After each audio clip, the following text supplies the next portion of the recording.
Across the infinite expanse of the galaxy, countless civilizations have risen and fallen. Each species believes they understand the nature of sentience, of strength, of what it means to survive among the stars. The Zephyrians with their crystalline minds process information at the speed of light. The Thrakians tower above all others with bodies forged from living metal. The Ethereals manipulate reality itself with thought alone. But, sometimes, the universe has a way of humbling even the most advanced beings. Sometimes, a single encounter can shatter everything you thought you knew about intelligence, courage, and the impossible things that can emerge from the most unlikely corners of space. This is the story of Commander Lixa of the Galactic Reconnaissance Fleet, whose routine survey mission would lead her to discover something that would forever change not just her understanding of the cosmos, but challenge the very foundations of what the galaxy's greatest minds believed possible. Some meetings change history. Others change souls. And, some change everything. What happens when a being who has catalogued the wonders of 1,000 worlds encounters something that defies every law of physics, every rule of biology, and every assumption about what consciousness can become? What happens when the impossible walks among the stars, wearing the face of the most ordinary species in the galaxy? The answer lies in the space between worlds, where a small alien woman would experience pure delight for the very first time. Commander Lixa adjusted her crystalline headset as the stellar compass dropped out of hyperspace with a gentle shudder that ran through her diminutive frame. At barely 4 feet tall and weighing no more than 60 pounds, she was considered small even by Zephyrian standards. Her translucent blue skin shimmered with the neural pathways that allowed her species to interface directly with their technology, creating patterns of light that danced beneath the surface like captured starlight. The viewscreen flickered to life, revealing a sight that made her pause in her routine post-jump diagnostics. Before them hung a world that shouldn't exist according to every database in the Galactic Federation. The planet appeared in no star charts, registered on no long-range sensors until they were practically on top of it, and yet there it was, a blue and green marble suspended in the void like a jewel forgotten by the gods. Fascinating, she whispered, her voice carrying the melodic tones that all Zephyrians possessed. The ship's AI responded immediately to her neural commands, beginning detailed scans of the mysterious world. What it found defied explanation. The planet teemed with life, but not just any life. The biodiversity readings were off the charts, showing ecosystems so complex and interwoven that her ship's computer struggled to process the data. More intriguing still were the electromagnetic signatures emanating from the surface. They weren't natural phenomena, nor were they the clean, efficient energy patterns of advanced galactic civilizations. Instead, they showed the chaotic, wasteful signatures of a species in the early stages of technological development. Lixa's large, silver eyes widened as the implications hit her. This was a first contact scenario, something that happened perhaps once in a generation. Her hands trembled slightly as she activated the long-range communication array to contact Federation Command, but static filled the channels. Whatever was interfering with her ship's sensors was also blocking her communications. She was on her own.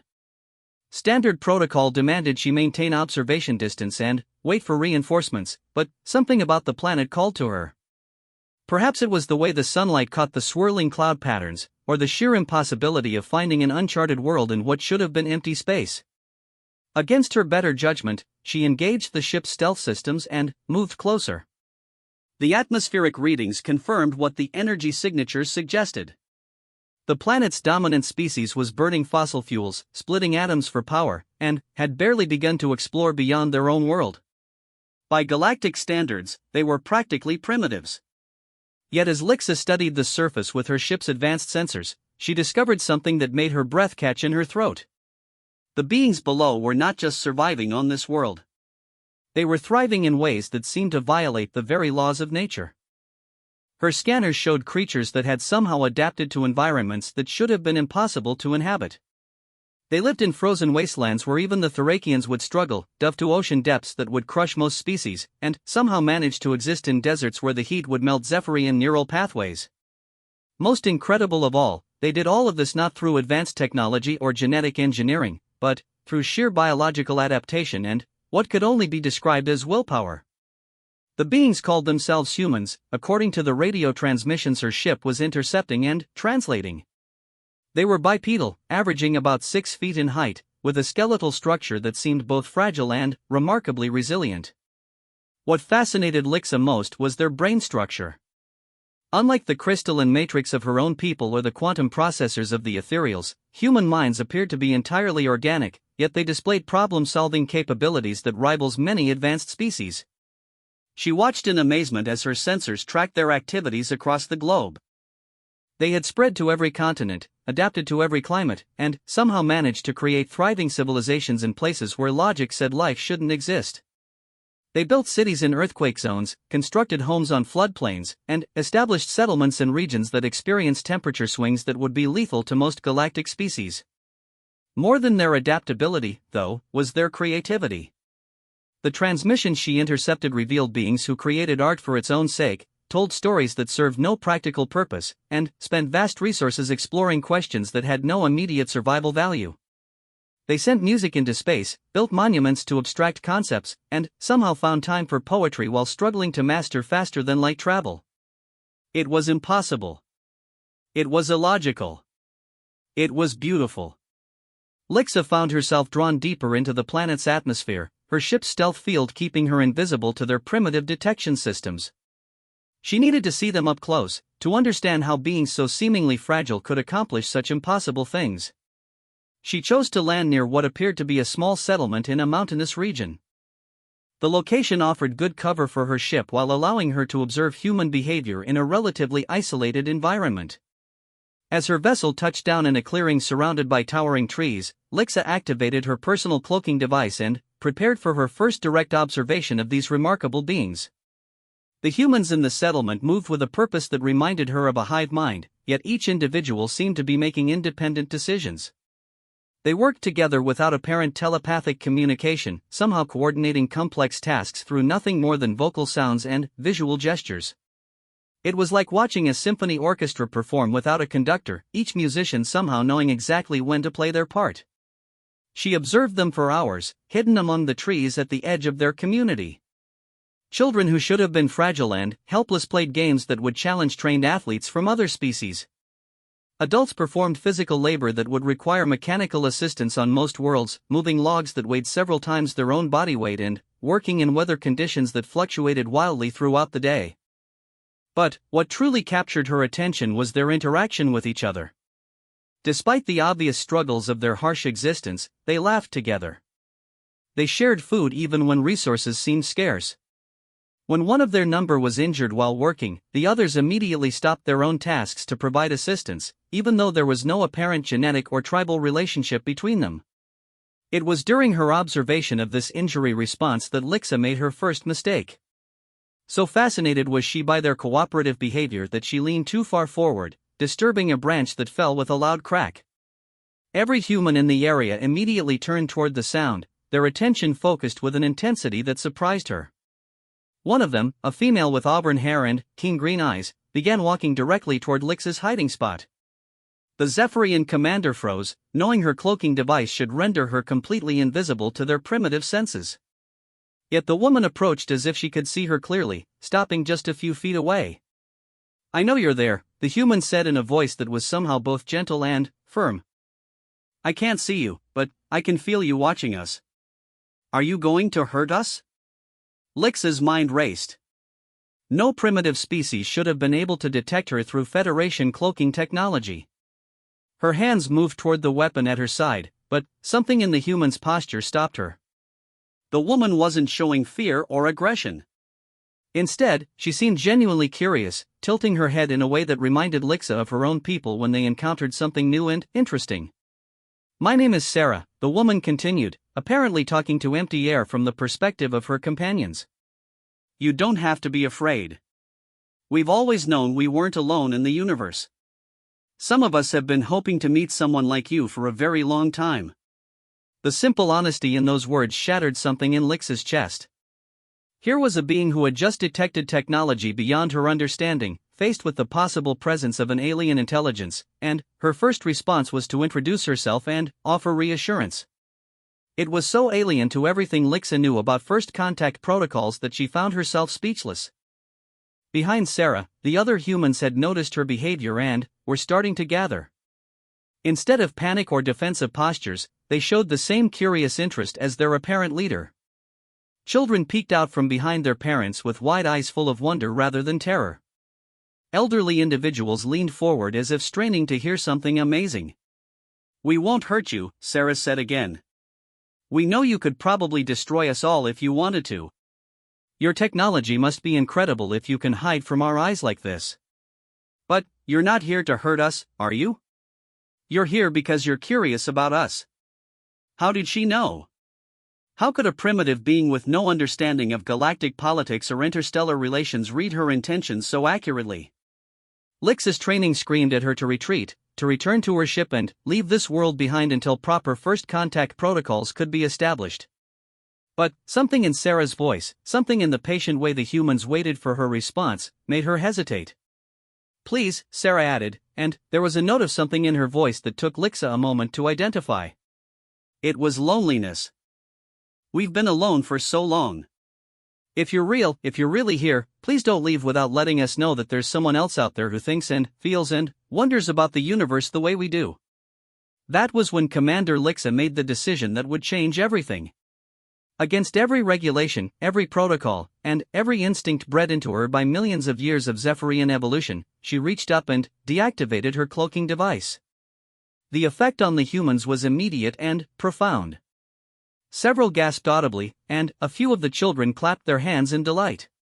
But it was Sarah's reaction that struck Lixa like a physical blow. The woman's face transformed with an expression of pure, unbridled joy. Her green eyes filled with tears that she made no effort to hide, and her mouth opened in a smile so radiant that Lixa felt warmth spread through her crystalline features. "You're beautiful," Sarah whispered, and the words carried such genuine awe that Lixa's light patterns pulsed in response. No being had ever called her beautiful before. Zephyrians were admired for their efficiency, their intelligence, their technological prowess. But, beautiful? The concept seemed alien to her own people. "Never have I seen a being like you," Sarah continued, taking a tentative step closer. "You're like starlight made solid, like captured aurora. Are you from another world? Another star?" Lixa tried to respond, but found that her voice wouldn't work. The translator implanted in her throat should have converted her words to the local language automatically, but her speech centers seemed to have shut down entirely. All she could do was stand there, watching this impossible human female look at her with an expression of wonder that seemed to light up the entire forest. The other humans began to approach slowly, their movements careful but unafraid. They formed a loose circle around Lixa, not trapping her but showing their openness to her presence. She noticed that they were all different from each other in ways that her initial scans hadn't fully captured. Their skin colors varied across a spectrum of browns and pinks that reminded her of different types of stone. Their hair ranged from deep black to pale yellow, and their eyes came in shades of blue, brown, green, and gray that seemed to shift in the changing light. Yet for all their physical diversity, they shared something that Lixa had never encountered before. It was in their posture, their breathing, the way they looked at her. It took her several moments to identify what she was seeing, and, when she did, it shook her to her core. They were not afraid of her. Not at all. Despite her obvious alien nature, despite the technology that should have been incomprehensible to them, despite every logical reason they should have had to fear for their safety, they looked at her with nothing but curiosity and welcome. It was impossible. It was beautiful. It was very, very dangerous. Sarah extended her hand toward Lixa, palm up in what the Zephyrian commander's cultural database identified as a gesture of peaceful greeting. The simplicity of the action somehow made it more profound. Here was a being offering contact with an alien intelligence using nothing more than an outstretched hand and an open expression. "May I?" Sarah asked, her voice soft with reverence. "I've dreamed of this moment my entire life. To actually meet someone from the stars." Lixa looked down at the offered hand, marveling at its construction. Unlike her own crystalline appendages that were perfectly engineered for interfacing with technology, this human hand was clearly designed for grasping, creating, building. The skin was marked with tiny scars and calluses that spoke of a lifetime of physical interaction with their world. It was imperfect, inefficient, and somehow more beautiful than any technological marvel she had ever seen. Slowly, carefully, she reached out and touched her own translucent fingers to Sarah's palm. The contact sent a shock through her entire nervous system. Human skin was warm in a way that defied the cool efficiency of Zephyrian biology. It was soft yet resilient, with a texture that her sensors couldn't quite categorize. Most startling of all was the way Sarah's hand immediately closed gently around her fingers, not grasping or restraining, but simply making connection. "Your skin is like cool glass," Sarah said with wonder, "but I can feel energy moving through it." "Are those patterns under your skin some kind of nervous system?" Lixa finally found her voice, the translator kicking in with a soft harmonic tone. "Neural pathways. They allow me to interface directly with our technology." Her words emerged in Sarah's language, but with a musical quality that made several of the humans lean closer. "That's incredible," said an elderly man who had approached from the group. His hair was silver white and his face was lined with wrinkles that seemed to map a lifetime of expressions. "I'm Dr. Marcus Webb. I spent 40 years studying neurology before I retired to this place. The implications of what you're describing are staggering." Lixa turned her attention to the old man, noting the sharp intelligence in his eyes despite his obviously advanced age. "You study neural function? But your technology level suggests you haven't even mapped your own brain completely." Marcus chuckled, a sound that was somehow both humble and proud. "We're working on it. One of the beautiful things about being human is that we never stop trying to understand things, even when they seem impossible." "Tell me, how do your neural pathways work? Is the interface quantum-based? Electromagnetic?" The casual way he discussed concepts that were at the cutting edge of galactic science stunned Lixa. According to her ship's analysis, these humans had only recently developed computers that filled entire rooms to perform calculations that her species could do mentally. Yet here was one of them asking questions about quantum neural interfaces as if it was the most natural thing in the world. "Both," she replied automatically. "The crystalline matrix in our nervous system can exist in quantum superposition, allowing us to process multiple probability states simultaneously while maintaining electromagnetic coherence for technological interface." "Fascinating." Marcus's eyes lit up with the same wonder that had filled Sarah's expression. "That would explain how you achieved faster-than-light travel. You're not just using your technology, you're actually thinking with it." Another impossibility. This primitive being had just intuited one of the fundamental principles of Zephyrian space travel from a brief description of neural interface technology. It was like watching a child deduce the structure of an entire building from seeing a single brick. "How did you know that?" Lixa asked, unable to keep the amazement from her voice. "Lucky guess," Marcus replied with a grin. Plus 50 years of wondering how anyone could possibly coordinate the millions of variables involved in faster-than-light navigation. A quantum consciousness interfacing directly with navigation systems makes perfect sense. A young woman with dark skin and curious brown eyes stepped forward from the group. "I'm Dr. Amara Okafor. I'm an astrophysicist. Well, I was before I came here to help establish this community." "Can you tell us where you're from? What star system?" Lixa gestured toward the sky, her neural pathways pulsing as she calculated the relative position of her homeworld from this location. "A star you would catalog as HD 164595, approximately 94 light-years from here. What you would call the constellation Hercules." "That's a G-type star," Amara said immediately. "Similar to our Sun but older. The habitable zone would be further out than Earth's orbit." "Is your homeworld a cold planet?"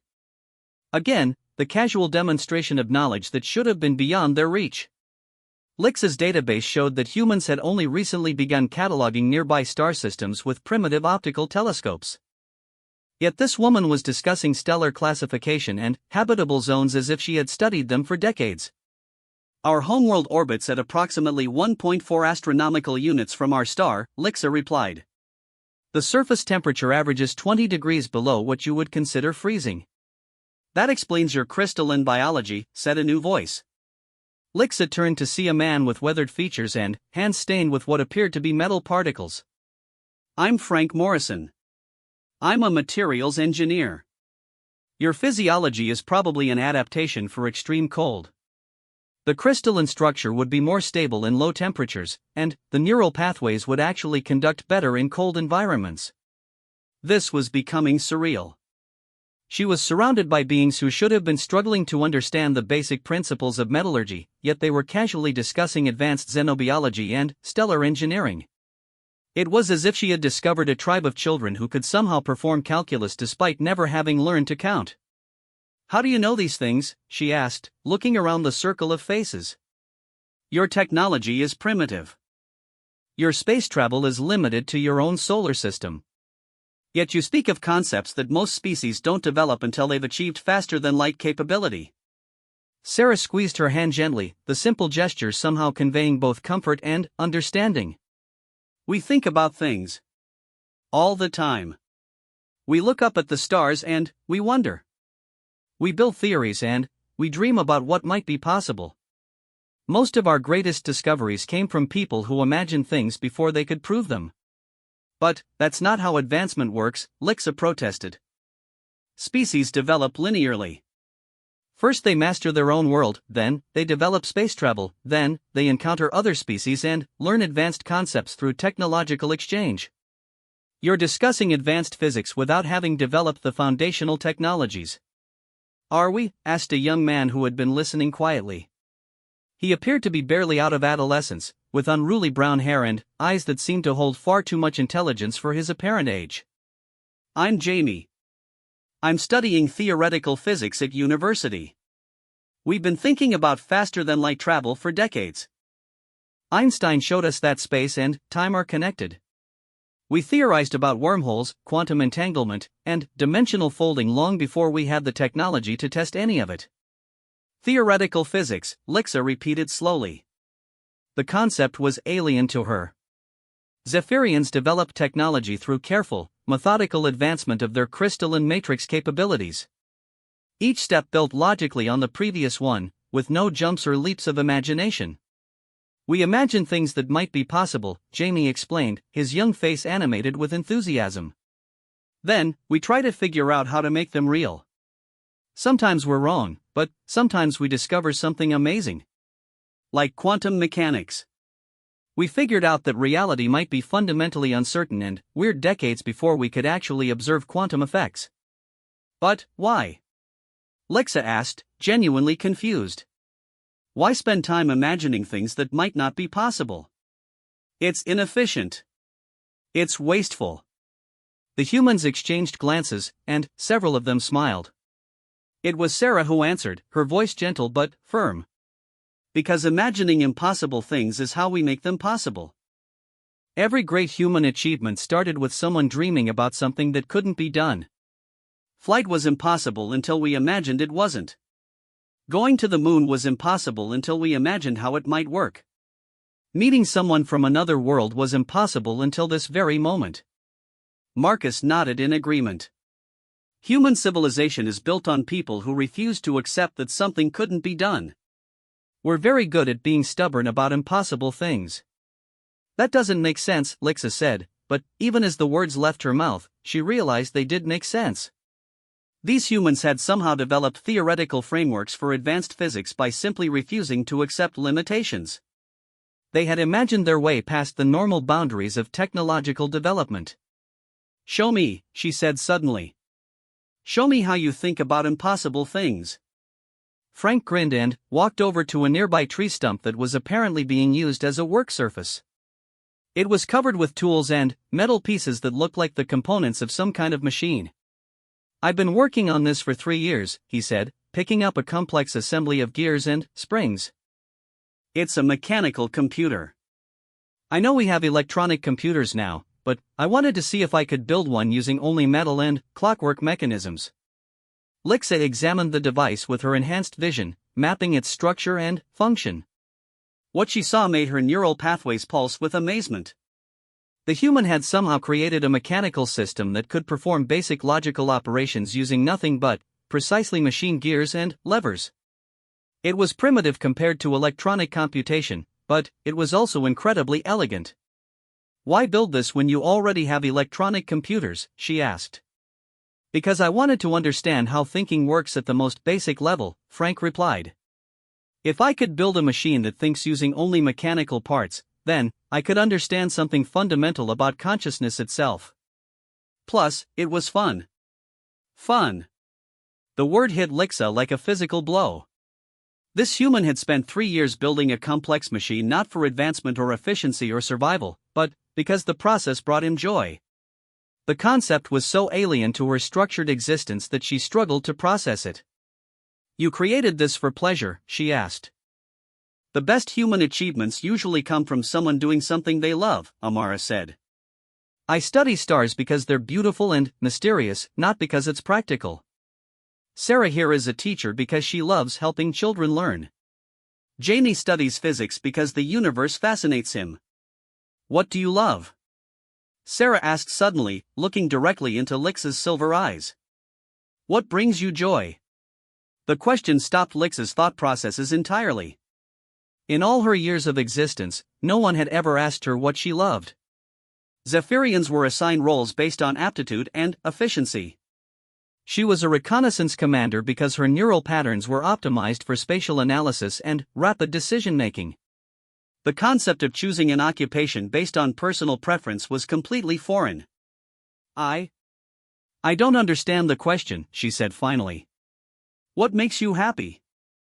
Jamie clarified. "What do you think about when you don't have to think about work?" "I don't have time when I don't have to think about work," Lixa replied. "My neural patterns are continuously engaged in ship operations, analysis, and communication with my superiors." The humans fell silent, and Lixa saw something in their expressions that she couldn't quite identify. It wasn't pity exactly, but it was something close to sadness. "That sounds lonely," Sarah said softly. "Do you ever just sit and watch a sunset? Or listen to music? Or spend time with friends without talking about work?" "Those activities serve no functional purpose," Lixa said, but the words felt strange in her mouth. She found herself thinking about the way Sarah's hair caught the light, or how Marcus's eyes crinkled when he smiled. Neither observation served any tactical or analytical purpose, yet she had noticed them anyway. "Maybe not functional," Frank said, "but they serve other purposes. They make us feel connected to the world around us. They help us understand beauty. They remind us that we're alive, not just thinking machines." "But I am a thinking machine," Lixa protested. "That's what Zephyrians are. We're biological computers designed for maximum efficiency." "No," Sarah said firmly, squeezing her hand again. "You're not a machine. You chose to reveal yourself to us when you could have stayed hidden. You chose to risk breaking your protocols because you were curious about us. Machines don't make choices based on curiosity." "You felt something when you saw us," Marcus added gently. "I can see it in the way your neural pathways pulse when you look at us." "That's not computational analysis. That's emotional response." Lixa wanted to deny it, but the words wouldn't come. Because they were right. She had felt something when she watched these humans interact with each other. She had felt something when Sarah smiled at her. She was feeling something right now, standing in this circle of impossible beings who had somehow created theoretical physics through imagination and built mechanical computers for fun. "What am I feeling?" she asked, her voice small and uncertain. "Wonder," Amara said. "The same thing we felt when we first looked up at the stars and realized how vast the universe was." "Curiosity," added Jamie. "The desire to understand something new and amazing." "Connection," said Frank. "The recognition that you're not alone in the universe." "Joy," Sarah finished. "The happiness that comes from discovering something beautiful." As the human spoke, Lixa felt her neural pathways shifting into patterns she had never experienced before. The rigid, efficient structures that had governed her thoughts for her entire existence began to soften and flow in new directions. For the first time in her life, she understood what it meant to feel truly alive. "I want to show you something," she said suddenly, the words emerging from some deep part of her consciousness that she hadn't known existed. "My ship. I want you to see the stars the way I see them." The humans exchanged excited glances, and she saw the same wonder in their faces that she now recognized in herself. These impossible beings had somehow taught her to feel in the space of a single conversation. Now she wanted to give something back. Would that be safe for you? Sarah asked, ever concerned for others. Won't your people be angry if you show us your technology? Lixa thought about the regulations, the protocols, the careful structures that governed every aspect of Zephyrian society. Then, she thought about mechanical computers built for joy and theoretical physics born from imagination. My people will have to learn to be angry with a new version of me, she said, and, for the first time in her existence, Commander Lixa smiled. Leading the group of humans through the forest toward her concealed ship, Lixa found herself experiencing sensations she had no names for. The way sunlight filtered through the leaves created patterns that served no analytical purpose yet somehow pleased her optical processors. The sound of the human's footsteps on fallen leaves was inefficient for stealth yet oddly harmonious. Sarah walked beside her, occasionally pointing out interesting plants or rock formations, sharing knowledge that had no tactical value but filled Lixa with something she was beginning to recognize as contentment. There, Lixa said, gesturing toward what appeared to be empty forest. Her neural pathways pulsed, and the ship's camouflage system deactivated, revealing the sleek, crystalline vessel that seemed to be grown rather than built. The humans gasped collectively, but their expressions held wonder rather than fear. It's gorgeous, Sarah breathed. It looks like a work of art. The observation struck Lixa as profoundly accurate. Zephyrian ships were designed for perfect function, but, in achieving that perfection, they had inadvertently created something beautiful. She had never considered the aesthetic qualities of her vessel before, too focused on its operational capabilities to notice how the crystalline hull caught and refracted light in mesmerizing patterns. May we go inside? Marcus asked, his scientific curiosity evident in every line of his weathered face. Lixa approached the ship and placed her hand on the hull. The crystalline surface responded to her neural signature, creating an opening that flowed like liquid light. Please follow me, she said, feeling an unexpected pride in sharing her home with these remarkable beings. The interior of the ship was a marvel of biotechnological integration. Walls pulsed with the same neural pathways that ran beneath Lixa's skin, creating a living interface between crew and vessel. Control surfaces emerged from the floor as needed, then melted back into seamless crystal when their function was complete. The entire space hummed with a subsonic frequency that resonated with Zephyrian nervous systems, creating perfect harmony between pilot and ship. Incredible, whispered Amara, running her hand along a wall that shimmered in response to her touch. The ship's alive, isn't it? It's not just technology, it's a living system. Biointegration, Lixa confirmed. The ship and I share neural patterns. When I pilot it, we become one consciousness temporarily. It's the only way to navigate faster than light travel safely. Frank was examining a control interface that had risen from the floor at his approach. The molecular structure is fascinating. It's like crystallized DNA, but with electromagnetic properties I don't recognize. How do you manufacture something like this? We don't manufacture it, Lixa said. We grow it. Zephyrian ships are cultivated over decades, their neural networks developed through careful exposure to specific electromagnetic fields and quantum fluctuations. Each ship is unique, like a living organism. Jamie was staring at the main view screen, which was currently displaying the Earth hanging in space like a blue jewel. You can see the whole planet from here. All of human history, everyone we've ever loved, everything we've ever built, all right there in one image. The young man's words carried a weight of emotion that made Lixa's neural pathways pulse in sympathy. She had seen countless worlds from space, but she had never considered what it must feel like to see your home planet from outside its atmosphere for the first time. The mixture of wonder and humbling realization in Jamie's voice touched something deep in her consciousness. Would you like to see other worlds? She asked impulsively. Is that possible? Sarah's eyes widened with excitement. Lixa moved to the ship's central control interface, her hands dancing over surfaces that flowed and shifted at her touch. The ship's memory banks contained detailed scans of thousands of worlds she had visited during her career as a reconnaissance commander. With a thought, she began displaying them on the view screen. First came Crystallos, the homeworld of the Zephyrians, its surface covered in vast crystal formations that caught and amplified the light of their ancient star. The humans watched in fascination as Lixa showed them the great spires where her people lived, growing their cities like living organisms over thousands of years. Next was HFY Prime, where beings of living metal had built cities that defied gravity, their structures reaching toward the stars like metallic trees. The planet's surface was scarred by eons of mining operations, but the scars had been transformed into art, creating patterns visible from orbit. Each world is so different, Amara observed. The variations in atmospheric composition, gravity, stellar radiation. How do so many different types of life evolve consciousness? That's one of the great mysteries, Lixa replied. Some theorists believe consciousness is an inevitable property of complex systems. Others think it's incredibly rare, requiring precise conditions that rarely align. Personally, I'm beginning to think it might be something else entirely. What do you mean? Marcus leaned forward, his scientific instincts engaged. Lixa paused, considering how to express thoughts that were forming even as she spoke them. Every conscious species we've encountered has developed technology that reflects their biology. Zephyrians create crystal-based systems because we are crystalline. Thracians build metallic structures because their bodies are metallic.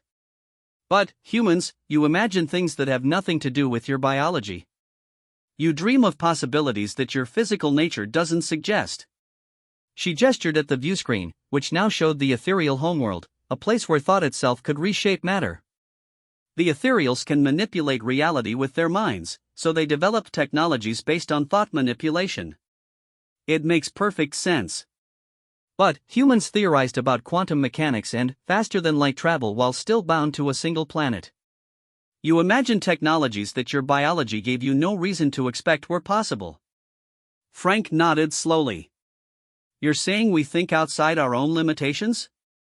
I'm saying you think outside the limitations of reality itself, Lixa replied. And, somehow, that allows you to discover things that more advanced species miss. She manipulated the controls again, and the view screen showed a star map of the local galactic region. Thousands of star systems glowed in different colors, indicating the development level of any intelligent species they contained. This is what galactic civilization looks like, she explained. Red systems contain pre-spaceflight civilizations. Yellow systems have achieved interstellar travel but remain confined to their local region. Green systems are full galactic citizens with faster-than-light capability.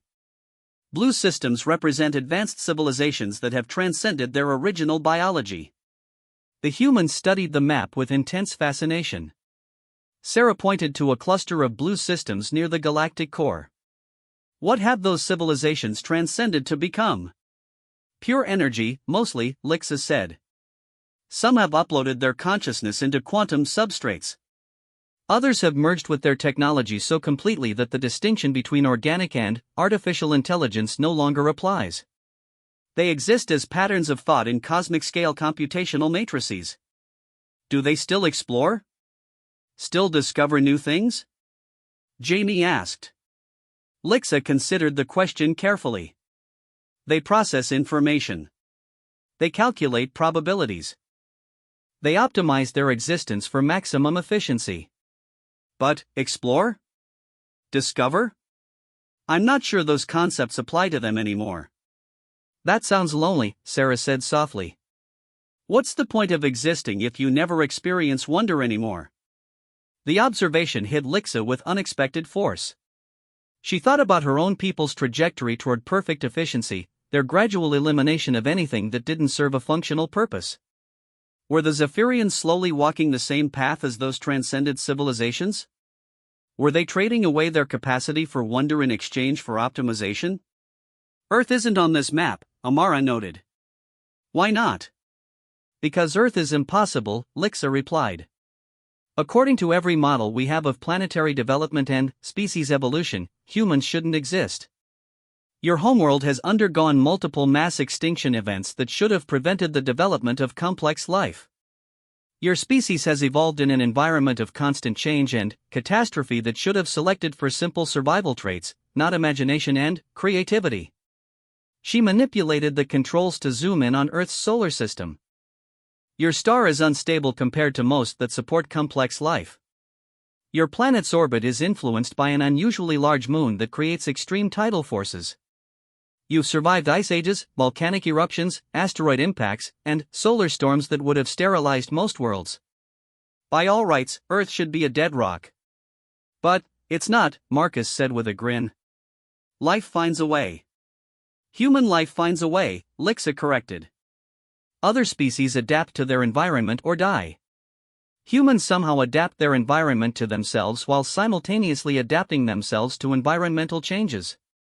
You're the only species we've ever encountered that actively modifies your planet's climate and geology while also modifying your own behavior to survive the changes you've created.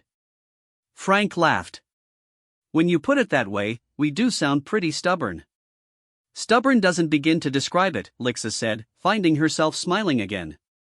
You're the only species in galactic history to achieve spaceflight while your planet was actively trying to kill you.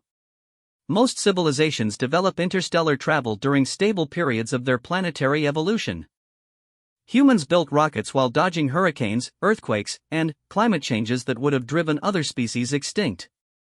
She brought up detailed scans of human settlements across Earth's surface. Look at this. You live on fault lines in earthquake zones. You build cities in hurricane paths. You establish communities on volcanic islands and in flood-prone river deltas. Any rational species would avoid these areas entirely. But some of the most beautiful places on Earth are also the most dangerous, Sarah pointed out. If we only lived in the safest places, we'd miss out on so much wonder. Wonder, Lixa repeated the word, tasting its implications. You choose to experience beauty even when it's dangerous. Especially when it's dangerous, Jamie said with youthful enthusiasm. The most amazing human achievements come from people who decided to do something impossible. We climbed the highest mountains because they were there. We sailed across unknown oceans because we wanted to see what was on the other side. We went to the moon because we dreamed of touching the stars. Lixa felt something shift in her neural pathways as she contemplated their words. These humans had developed space travel not out of necessity or logical progression, but out of curiosity and wonder. They had reached for the stars because the stars were beautiful and mysterious, not because reaching them served any practical purpose. Show me your moon landing, she said impulsively. The humans exchanged excited glances, and Marcus pulled out a small electronic device. I have some footage stored on my tablet. We brought some digital archives when we established this community. Soon the ship's view screen was displaying grainy black and white images of humans in primitive spacesuits bouncing across the lunar surface. The technology was laughably crude by galactic standards, but the sheer audacity of the achievement was breathtaking. These beings had somehow convinced themselves they could travel to another world using chemical rockets and mechanical computers, then actually done it. They went to the moon with less computational power than we now carry in our pockets, Amarat explained. It was pure determination and imagination. And they left a message, Sarah added softly. We came in peace for all mankind. The words echoed in Lixa's consciousness like ripples in still water. These humans hadn't just reached for the stars for themselves. They had done it as representatives of their entire species, carrying a message of peace to the cosmos. In all my travels, Lixa said slowly, I have never encountered a species that achieved spaceflight with a message of peace. Most civilizations develop interstellar capability as an extension of territorial expansion or resource acquisition. Humans went to space to say hello to the universe. She turned away from the view screen to look at the small group of humans who had somehow changed everything she thought she knew about consciousness and civilization. They were watching her with expressions of patient curiosity, waiting to see where her thoughts would lead next. I need to contact my superiors, she said finally. They need to know about you. Not just as a newly discovered species, but as something unprecedented. You're going to change how we understand intelligence itself. Will they believe you? Frank asked. Lixa considered the question seriously. Would the Zephyrian High Command believe that she had found a species that achieved theoretical physics through imagination? Would they understand the significance of humans choosing to live in dangerous places because they were beautiful? Would they comprehend what it meant to build mechanical computers for joy? I don't know, she admitted. But I'm going to try. Because if they can understand what you represent, it might change more than just our database of galactic civilizations. It might change how we think about consciousness itself. What if they had taught her to feel wonder, to choose beauty over efficiency, to imagine impossible things? You'd really do that? Jamie asked in amazement. Yesterday, I would have said it was impossible, Lixa replied. But, you've taught me that impossible things happen when someone decides to make them possible. As she turned back to the communication console, preparing to send what might be the most important message in galactic history, Lixa realized that she was about to discover whether her own species was capable of the kind of wonder that made humans impossible. The response from Zephyrian High Command came faster than Lixa had expected, crackling through the quantum communication array with the cold efficiency she remembered from her previous life. The holographic projection that materialized in the center of her ship's command chamber showed three figures she recognized immediately: High Analyst Xeron, Strategic Coordinator Nexis, and Commander Prime Xylith. Commander Lixa, High Analyst Xeron began, her voice carrying the harmonic distortion that indicated displeasure in high-ranking Zephyrians. Your report contains significant inconsistencies with established galactic classification protocols. Please clarify your assessment of the species designation human. Lixa straightened, feeling the weight of the human's eyes upon her. They had withdrawn to the edges of the command chamber when the transmission began, giving her space to communicate with her superiors, but their presence filled her with a strength she had never known before. My report is accurate, High Analyst. The humans of Earth represent an unprecedented form of consciousness that challenges our fundamental understanding of intelligence development. Impossible, Strategic Coordinator Nexis interjected. Consciousness follows predictable patterns. Biological limitations determine technological capabilities. Your described species cannot exist as reported. And yet they do exist, Lixa replied, her neural pathways pulsing with what she now recognized as defiance. They have developed theoretical frameworks for faster-than-light travel despite lacking the technology to test them. They create art for aesthetic purposes with no functional application. They deliberately choose to live in dangerous environments because they find them beautiful. Commander Prime Xylith's image leaned forward, her silver eyes analyzing Lixa with uncomfortable intensity. Commander, your neural patterns are displaying anomalous fluctuations. Submit to immediate recall for psychological evaluation and memory correction. The words sent a chill through Lixa's crystalline structure. Memory correction was the process by which Zephyrians removed problematic thoughts and experiences that interfered with optimal functioning. If she submitted to recall, everything she had learned from the humans would be stripped away, leaving her as efficiently empty as she had been before. I decline recall, she said firmly. The three holographic figures exchanged glances that would have been invisible to most species but which Lixa could read clearly. They were preparing to override her autonomy and force her return to Zephyrian space. Commander Lixa, High Analyst Xeron said in the tone reserved for addressing defective equipment, you are experiencing neural corruption due to prolonged exposure to primitive consciousness. Submit immediately for corrective procedures. What I'm experiencing, Lixa replied, is growth. These humans have taught me that efficiency isn't the only value worth pursuing. They've shown me that consciousness is capable of far more than we ever imagined. Consciousness is a tool for survival and advancement, Strategic Coordinator Nexis stated flatly. Any deviation from optimal thinking patterns represents malfunction.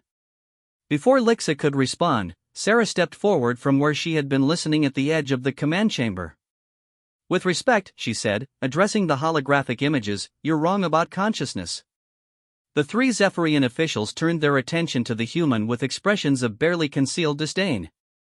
To them, Sarah was a primitive being whose opinion carried less weight than the ship's waste recycling system. The organic being will not interrupt official communications, Commander Prime Xylith commanded. Her name is Sarah, Lixa said sharply. And she has more insight into consciousness than your entire high command. Sarah stepped fully into the communication field, her small human frame somehow radiating more presence than the three technologically advanced beings confronting her. I'm a teacher, she said simply. I've spent my entire adult life watching consciousness develop. Human children aren't born knowing how to think. They learn it. They practice it.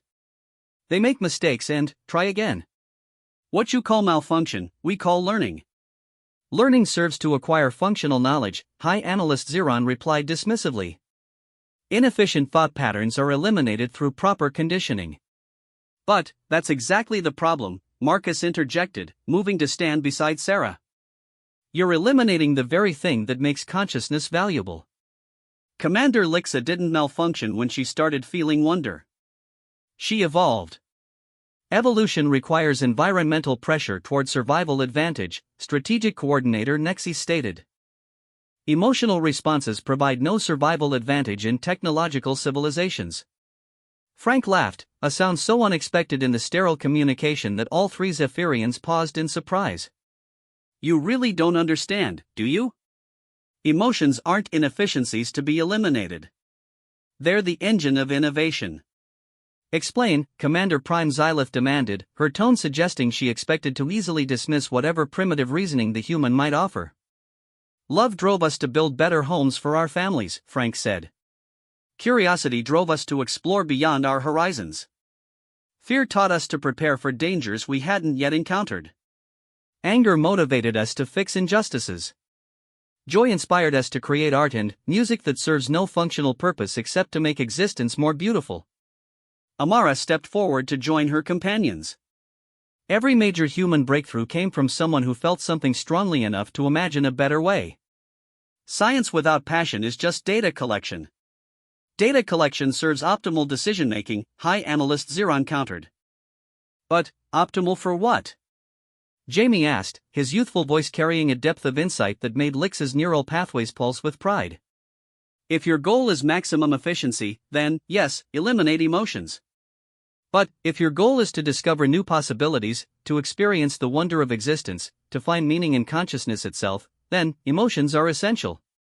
The three holographic figures fell silent, their crystalline features reflecting the mental calculations they were undoubtedly performing. Lixa could see them trying to process concepts that simply didn't exist in their optimized worldview. Consciousness without wonder is just biological computation, Sarah said quietly. You've become so efficient that you've forgotten why consciousness exists in the first place. Enlighten us, Commander Prime Xylith said, her tone carrying the cutting edge of sarcasm. Sarah looked directly at each of the three figures, her green eyes holding a depth of compassion that seemed to physically pain them. Consciousness exists to experience the universe. To find beauty in a sunset, meaning in connection with others, joy in discovery. You've optimized away the very thing that makes consciousness precious. That is philosophical speculation without empirical basis, Strategic Coordinator Nexis replied. Is it? Lixa asked, her voice carrying a new strength that surprised even her. When was the last time any of you felt wonder? When did you last create something for the simple joy of creation? When did you last make a choice based on what felt right rather than what calculated as optimal? The silence that followed her questions spoke volumes. The three officials were performing rapid neural calculations, searching their memories for experiences that simply weren't there. Commander Lixa, High Analyst Xeron said finally, you will return immediately for psychological reconditioning. This conversation demonstrates the extent of your neural corruption. No, Lixa replied firmly. I won't submit to having my capacity for growth destroyed. Then, you will be classified as a rogue operative and subject to forced extraction, Commander Prime Xylith declared. You could try, Frank said conversationally. But, you'd have to fight through every human on Earth to get to her. And, we're really good at fighting for things we care about. Your species lacks the technology to challenge Zephyrian military capability, Strategic Coordinator Nexis pointed out. Marcus smiled, an expression that somehow managed to be both gentle and terrifying. We don't need advanced technology. We have something you've optimized away.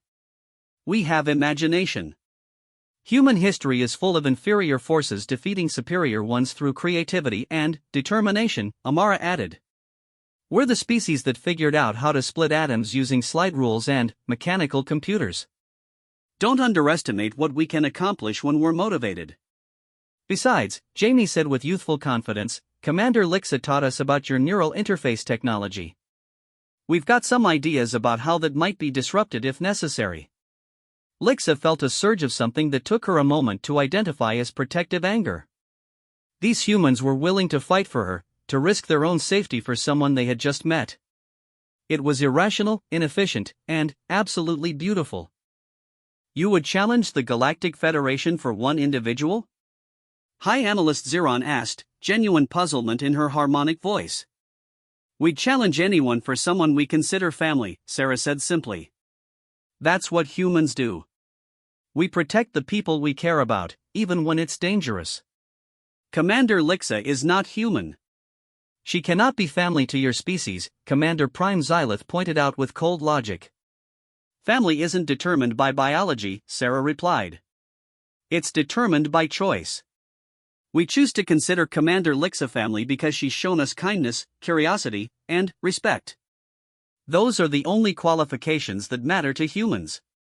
Lixa felt her neural pathways restructuring themselves in real time as she processed the implications of Sarah's words. These beings had adopted her into their social structure not because she provided value to them, but simply because they cared about her as an individual. It was the most alien concept she had ever encountered, and the most beautiful. High Command, she said, turning to face the holographic images with new resolve, I formally request that Earth be classified as a protected world under Galactic Federation protocols.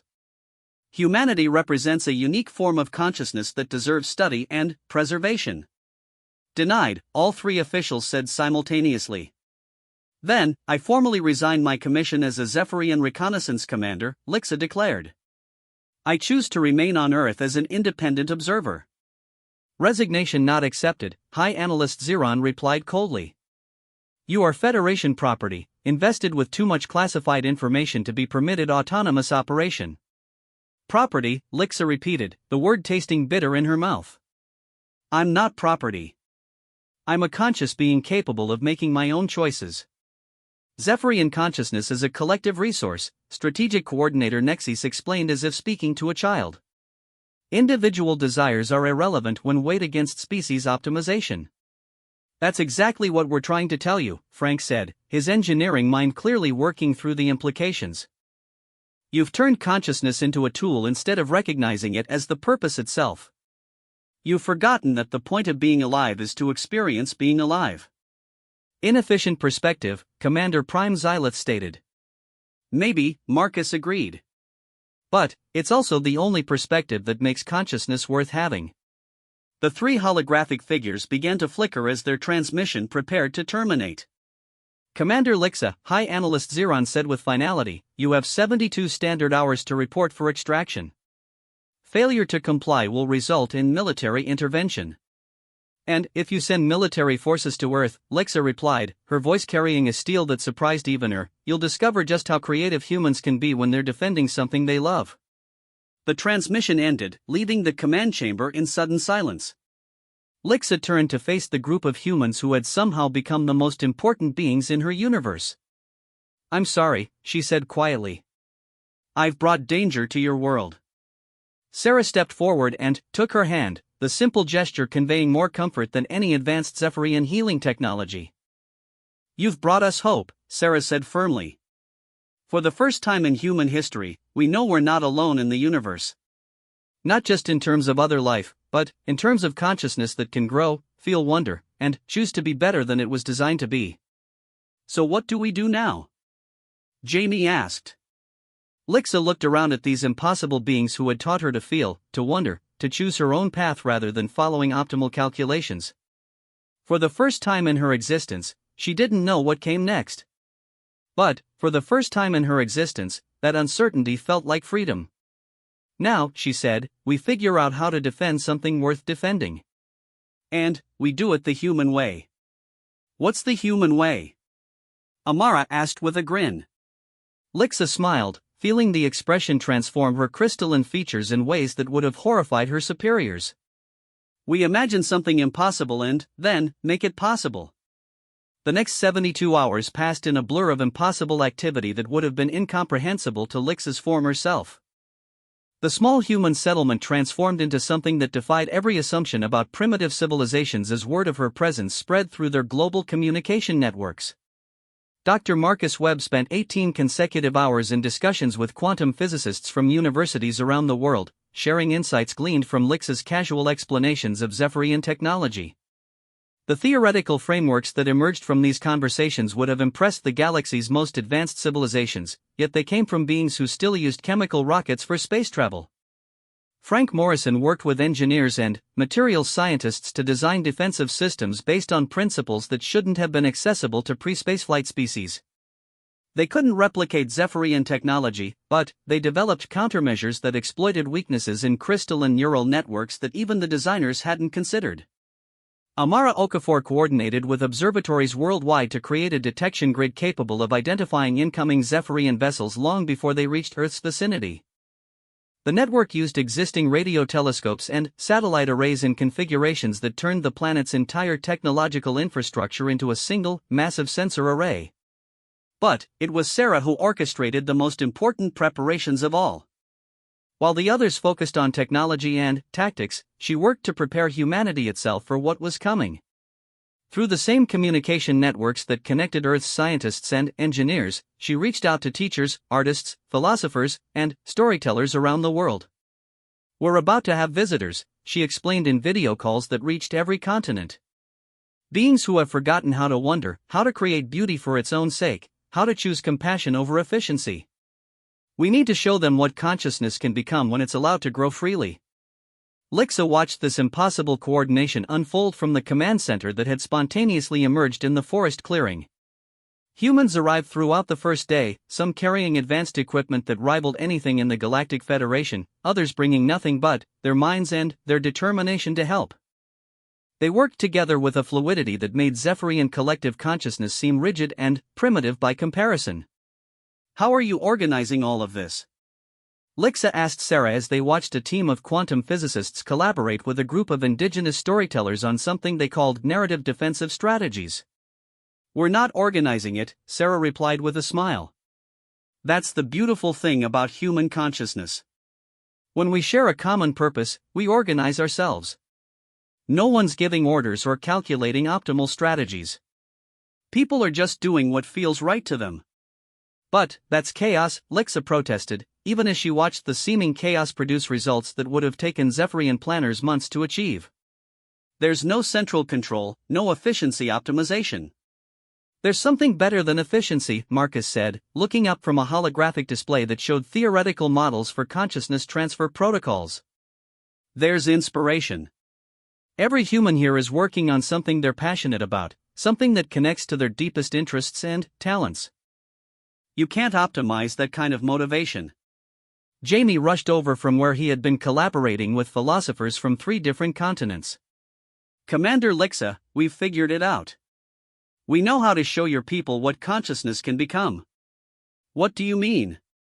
Lixa asked, noting the excited gleam in his eyes that she had learned meant he had discovered something that would probably be impossible.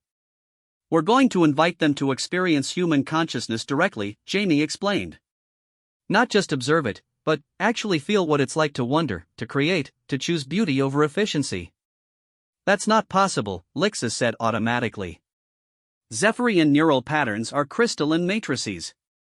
Human consciousness is organic electrochemical processes. They're completely incompatible." Frank appeared beside them, carrying a device that looked like crystalline artwork merged with organic technology. "Not incompatible," he said with satisfaction.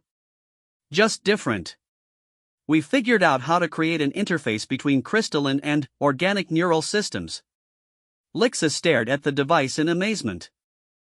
It was elegant in ways that pure Zephyrian technology never achieved, combining the efficiency of crystalline matrices with the organic adaptability of human neural networks. But, more than that, it was beautiful in a way that served no functional purpose except to please the eye. "This is impossible," she breathed. "The technological development required to create an interface like this should take centuries of research." "Probably," Amara agreed as she joined their group. "But we had some advantages. We had a Zephyrian consciousness to work with as a living example. We had theoretical frameworks developed by people who weren't constrained by assumptions about what was possible. And we had something your people have optimized away." "Which is?" "Desperate creativity," Sarah said softly. "Humans are really good at achieving impossible things when the people we love are in danger." Before Lixa could respond to the implications of being considered someone worth saving, alarms began sounding from the detection grid. Amara rushed to a communication console, her fingers flying over controls that linked her to observatories around the world. "Incoming vessels," she announced grimly. 3 Zephyrian ships dropping out of hyperspace at the edge of the solar system. They'll reach Earth orbit in approximately 6 hours. The humans around the clearing moved with purposeful efficiency, but without the panic that Lixa would have expected. They had known this moment was coming and had prepared for it with the same passionate intensity they brought to all their endeavors. "Commander," Marcus said, approaching with the neural interface device, "we need to know if you're willing to risk everything on a plan that might not work." "What are you proposing?" Lixa asked, though she suspected she already knew. "We want you to link with human consciousness," Sarah explained. "To experience what we experience, feel what we feel, understand what drives us to choose wonder over efficiency. And then, when your people arrive, we want you to share that experience with them." "That could destroy my neural matrix entirely," Lixa pointed out. "Zephyrian consciousness isn't designed to handle the kind of chaotic, emotional thinking that drives human behavior." "We know," Jamie said quietly. "But it might also show them something they've forgotten. It might remind them what consciousness was meant to be before they optimized it into mere computation." Lixa looked around at the faces of the beings who had become more precious to her than anything in her previous existence. They were asking her to risk her sanity, possibly her life, on the chance that she could somehow help 3 ships full of Zephyrian officials remember how to feel wonder. It was irrational. It was inefficient. It was probably impossible. "Let's do it," she said. The neural interface process was unlike anything Lixa had ever experienced. As the device activated, she felt her crystalline consciousness suddenly flooded with sensations that had no analog in Zephyrian experience. Organic emotions crashed through her neural pathways like a dam bursting, overwhelming her ordered thoughts with chaos that somehow contained its own deeper order. She felt Sarah's fierce protectiveness for the children she taught, a love so intense it made efficiency calculations meaningless. She experienced Marcus's insatiable curiosity about the universe, a hunger for knowledge that went far beyond any survival need. She shared Frank's joy in creation, the simple pleasure of building something beautiful with his own hands. But, most overwhelming of all was the web of connection that linked all human consciousness together. Not the rigid collective awareness of her own people, but something warm and chaotic and utterly unpredictable. Humans thought of themselves as individuals, yet they were bound together by empathy, imagination, and shared dreams in ways that made Zephyrian unity seem cold and mechanical. Through the interface, she experienced human memories that had shaped their species. She felt the wonder of the first human to see fire and realize it could be controlled. She shared the terror and exhilaration of the first explorers to cross unknown oceans. She experienced the moment when humans first looked up at the stars and imagined traveling to them. And she understood, with a clarity that shattered every assumption about consciousness, that efficiency was not the goal of sentient life. Experience was the goal. Wonder was the goal. The journey of discovery itself was more important than any destination it might reach. When the interface disconnected, Lixa found herself fundamentally changed. Her neural pathways had restructured themselves to accommodate patterns that were simultaneously alien and utterly natural. She was still Zephyrian, but she was now something more. She had become a bridge between 2 forms of consciousness that should have been incompatible. "How do you feel?" Sarah asked gently. "Alive," Lixa whispered. "For the first time, I feel truly alive." The Zephyrian ships arrived as predicted, taking position in Earth's orbit with the mechanical precision her people brought to every task. The communication request came immediately, and Lixa accepted it, knowing that she would face her former superiors as someone they would no longer recognize. The same 3 holographic figures materialized in the command center, but this time they were surrounded by humans who watched with expressions of curiosity rather than fear. High Analyst Xeron, Strategic Coordinator Nexus, and Commander Prime Xylith assessed the scene with visible confusion. "Commander Lixa," High Analyst Xeron began, "you will surrender immediately for extraction and psychological reconditioning." "I have a better offer," Lixa replied, her transformed consciousness radiating a calm certainty that made her superior's neural patterns flicker with uncertainty. "I invite you to experience something that will change your understanding of consciousness itself." We do not require primitive consciousness experiences, Strategic Coordinator Nexus replied dismissively. Are you afraid? Jamie asked innocently. Afraid that experiencing human consciousness might show you something that challenges your assumptions about optimization? Zephyrians do not experience fear, Commander Prime Xylith stated. No, Lixa agreed sadly. You don't experience anything anymore. You've optimized away your capacity for growth, for wonder, for the very experiences that make consciousness valuable.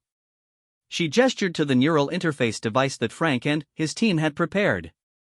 This device can create a temporary connection between Zephyrian and human consciousness.